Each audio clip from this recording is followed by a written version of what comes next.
गौ सेवा या जमीन पर कब्जा मिल्कीपुर में मोहम्मद अंसार मिल्कीपुर से एक खुलती हुई परत दर परत साजिश उनकी सामने आ रही है। नमस्कार, आप देख रहे हैं 7 टीवी भारत। मैं हूं सुशील गिरीश। गौ सेवा एक पुण्य कार्य मानी जाती है, लेकिन अगर उसी सेवा के नाम पर किसी की जमीन हड़पी जाए, महिलाओं की आवाज अनसुनी कर दी जाए और प्रशासन जवाब देना तो दूर चुप्पी साध ले, तो सवाल उठना लाजमी है। आज हम लेकर आए हैं अंसार मिल्कीपुर अयोध्या से एक ग्राउंड रिपोर्ट, जहां गौशाला निर्माण की आड़ में सामने आ रही है एक खामोश साजिश। सवाल ग्राम प्रधान अंसार पर है, सवाल प्रशासन पर है और अंत में सवाल सरकार से भी है। जो ये वीडियो आपको दिख रहा है, वहाँ गौशाला निर्माण का काम शुरू हुआ है, मगर जमीन के असली मालिक कौन है, इस पर गहरा विवाद है। हमारे पास है जमीन के खसरा खतौनी के रिकॉर्ड, जिसमें यह भूमि निजी स्वामित्व में पाई गई है, लेकिन बिना किसी सहमति, बिना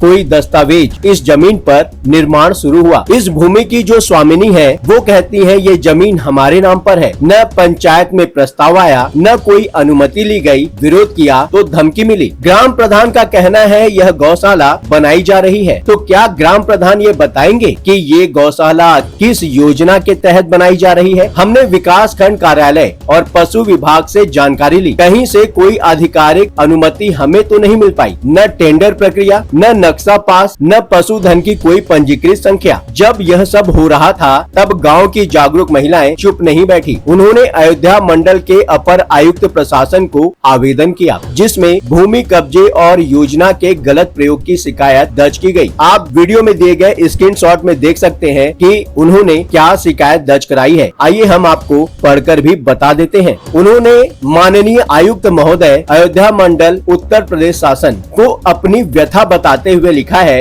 कि पुश्तैनी एक खाते की किसी जमीन पर अवैध कब्जा, नक्शे में साजिशन बदलाव, प्रशासनिक मिली भगत एवं जान माल की सुरक्षा हेतु उन्होंने कार्रवाई से संबंधित प्रार्थना की है। आप देख सकते हैं श्रीमती विमलेश देवी, जो कि पत्नी है स्वर्गीय प्रेम कुमार शुक्ला, जो पूर्व सैनिक रह चुके हैं, के नाम ग्राम प्रधान जगदीशपुर, तहसील मिल्कीपुर, जनपद अयोध्या में स्थित पुश्तैनी कृषि भूमि विधिवत राजस्व अभिलेखों में ये भूमि दर्ज है और भूमि पर कुछ दबंग तत्वों द्वारा ग्राम प्रधान मोहम्मद अंसार का नाम इसमें शामिल है और उनकी मिली भगत से अवैध कब्जा एवं निर्माण कराया जा रहा है। कई बार इन्होंने एसडीएम मिल्कीपुर को संपूर्ण दस्तावेजों सहित अवगत कराया, परंतु कोई कार्रवाई नहीं हुई, जो कि अत्यंत निराशाजनक बात है। इन्होंने कुछ मुख्य बिंदु भी बताए हैं। इन्होंने नियम 109 के अंतर्गत विधिवत प्रक्रिया के अनुसार भूलेख में संशोधन करवा लिया, क्योंकि चकबंदी के दौरान रकबा कम दर्शाया गया। यह स्क्रीनशॉट आप देख सकते हैं। हम आपको यह दिखाने की कोशिश कर रहे हैं कि जब जवाब मांगने की कोशिश हुई तो जवाब नहीं आया, तो अब तो सवाल उठेगा ही। अब अफसर जवाब देंगे,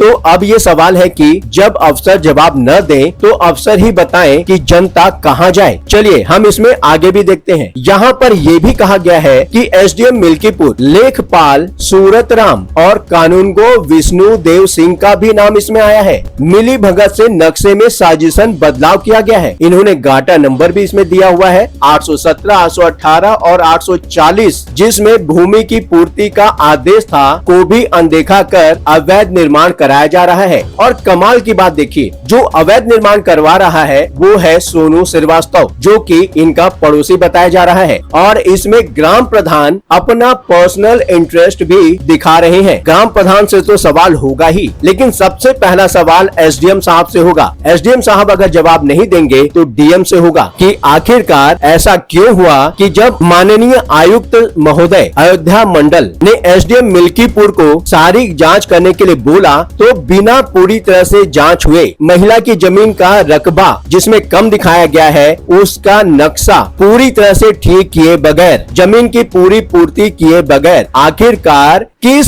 आधार पर सोनू श्रीवास्तव यहाँ पर अपनी गौशाला बना रहे हैं? क्या सोनू श्रीवास्तव ने गौशाला बनाने के सारे नियमों को समझा है? गांव के ग्राम प्रधान अंसार इस बात की पुष्टि करेंगे कि सारे दस्तावेज जो गवर्नमेंट के द्वारा गौशाला बनाने के लिए मांगे जाते हैं, उन सारी बातों को आपने अच्छी तरह से देख लिया है। ये बातें तो बात की है। सबसे पहले हम इस वीडियो में दिखाए गए इस आवेदन पत्र पर ध्यान देते हैं। माहौल ग्राम प्रधान अंसार और ये पूरे सामाजिक सिस्टम द्वारा कुछ इस तरीके का बना दिया गया कि महिलाओं को आयुक्त साहब, मंडल आयुक्त तक पहुंचना पड़ा, कमिश्नर साहब तक जाना पड़ा। मानसिक, सामाजिक और भावनात्मक उत्पीड़न ये महिलाएं झेल रही हैं। कई बार स्थिति इतनी गंभीर हो गई कि स्थानीय पुलिस की मदद ली गई ताकि निर्माण को रुकवाया जा सके। इस बात पर मैं ये तो मानूंगा कि पुलिस डिपार्टमेंट वाकई बाकी डिपार्टमेंट से अच्छा काम कर रहा है। 7 टीवी भारत ने एसएचओ संदीप कुमार सिंह जी से बात की। उनकी बातों से और उनके कार्रवाई से ये तो समझ में आ गया कि एसएचओ साहब की टीम काम तो अच्छा कर रही है, लेकिन यहाँ सवाल राजस्व विभाग से उठता है, सवाल ग्राम प्रधान से उठता है कि मोहम्मद अंसार, लेखपाल सूरतराम, कानूनगो विष्णुदेव सिंह, क्यों ऐसी नौबत आई कि महिला को कमिश्नर तक जाना पड़ा, मंडल आयुक्त तक जाना पड़ा और यहाँ तक बोलना पड़ा कि उनके जान और माल का भी खतरा है। अगर महिलाओं को कुछ हो जाता है इस मानसिक उत्पीड़न के द्वारा या फिर वहाँ पर विरोध करने के द्वारा कुछ हाथापाई हो जाती है तो उसका जिम्मेदार कौन होगा? क्योंकि आपने ठीक से कार्रवाई नहीं की, महिलाओं की बातें नहीं सुनी और आप दबंगों का साथ दे रहे हैं। जब गांव का ग्राम प्रधान जमीन पर अवैध निर्माण कराए, प्रशासन चुप रहे और महिलाएं अपनी सुरक्षा और अधिकार के लिए दर दर जाएं, तो क्या यह लोकतंत्र है या केवल ताकतवरों का तंत्र बनकर रह गया है? 7 टीवी भारत उत्तर प्रदेश के मुख्यमंत्री श्री योगी आदित्यनाथ जी से विनम्र अपील करता है कि मोहम्मद अंसार मिल्कीपुर जो गांव में इस तरीके की कार्रवाई कर रही हैं, इनके ऊपर की गई शिकायत पर संज्ञान लें। अगर ये जमीन कब्जे की कोशिश है तो कार्रवाई सुनिश्चित हो। अगर ग्राम प्रधान अंसार निर्दोष है तो वह सामने आकर 7 टीवी भारत पर सफाई दें, सारे डॉक्यूमेंट्स दिखाएं। लेकिन अगर ये सब सिर्फ गौ सेवा के नाम पर एक सत्ता का खेल है तो जनता अब चुप नहीं रहेगी। अब सवाल ग्राम प्रधान अंसार से है, एसडीएम और प्रशासनिक अधिकारियों की जवाबदेही से है, लेखपाल और कानूनगो जैसे निचले स्तर के राजस्व कर्मचारियों की भूमिका से है। किस योजना के तहत यह गौशाला का निर्माण किया गया? क्या इस योजना के तहत सभी आवश्यक दस्तावेज सार्वजनिक किए गए हैं? क्या आपने ग्राम पंचायत में प्रस्ताव पारित करवाया था? और सबसे अहम, जब आप सही हैं तो सबूत क्यों नहीं दिखा रहे? 7 टीवी भारत आपके जवाब का इंतजार कर रहा है। सवाल प्रशासन से, एसडीएम साहब, जब आपको व्हाट्सएप पर यह जानकारी 7 टीवी भारत द्वारा पहले ही भेजी गई तो आपने जवाब क्यों नहीं दिया? जब महिलाएं खुद अपर आयुक्त अयोध्या मंडल तक पहुंची तो स्थानीय स्तर पर कार्रवाई क्यों नहीं हुई? क्या जनता की आवाज सुनना अब फाइलों में खो जाने वाला काम हो गया है? और आखिर में सवाल लेखपाल और कानूनगो से भी है। जब जमीन को लेकर विवाद है तो क्या आपने इसकी जांच कर रिपोर्ट दी? क्या आपने यह सुनिश्चित किया कि किसी की निजी भूमि पर जबरन निर्माण न हो? क्या आपने सुनिश्चित किया कि नक्शा सही तरीके से बनाया जाए, जो कम बेसिक है उसको पूरा किया जाए? या आप भी मौन रहकर सत्ता के दबाव में आ गए, या फिर कोई दूसरी चीज है जो हम समझ नहीं पा रहे हैं? क्या आप हमें समझाएंगे आखिर आपके मौन रहने का कारण क्या था? मुख्यमंत्री योगी आदित्यनाथ जी से फिर से निवेदन है कि इस प्रकरण में केवल रिपोर्ट दर्ज कराना ही नहीं, प्रशासनिक व्यवस्था की जड़ तक जांच होनी चाहिए। ग्राम प्रधान जवाब दें, अधिकारी जवाब दें और अगर कोई दोषी हो तो उसे सख्त से सख्त सजा मिले, क्योंकि अब जनता सिर्फ चुनाव नहीं करती है, अब जनता सवाल भी करती है। हमने एसडीएम मिल्कीपुर से बात की है, हमने एसएचओ संदीप कुमार सिंह से भी बात की और इस भूमि और गौशाला के बीच का जो खेल हो रहा है 7 टीवी भारत और अन्य मीडिया हाउस इस पर अपनी गहरी नजर बनाए हुए हैं। आखिर हम भी देखना चाहते हैं कि क्या पूरे उत्तर प्रदेश का प्रशासन सिर्फ संदीप कुमार सिंह जैसे काबिल एसएचओ के कंधे पर ही टिका हुआ है, या फिर प्रशासन में और भी ऐसे लोग हैं जो इस तरीके की गतिविधियों का बारीकी से अध्ययन करके इंसाफ दिलाएं। मेरा जनता जनार्दन से ये सवाल है कि आप इस वीडियो को देखने के बाद आपके मन में क्या विचार आ रहा है? कौन है इसमें ऐसा जिसकी वजह से किसी को न्याय नहीं मिल पा रहा और कोई दबंग अपनी दबंगई दिखा रहा है? कमेंट बॉक्स में जरूर बताएं। और हाँ, यदि आप भी कोई बात 7 टीवी भारत तक पहुंचाना चाहते हैं तो वीडियो में दिए गए व्हाट्सएप नंबर 9998323655 पर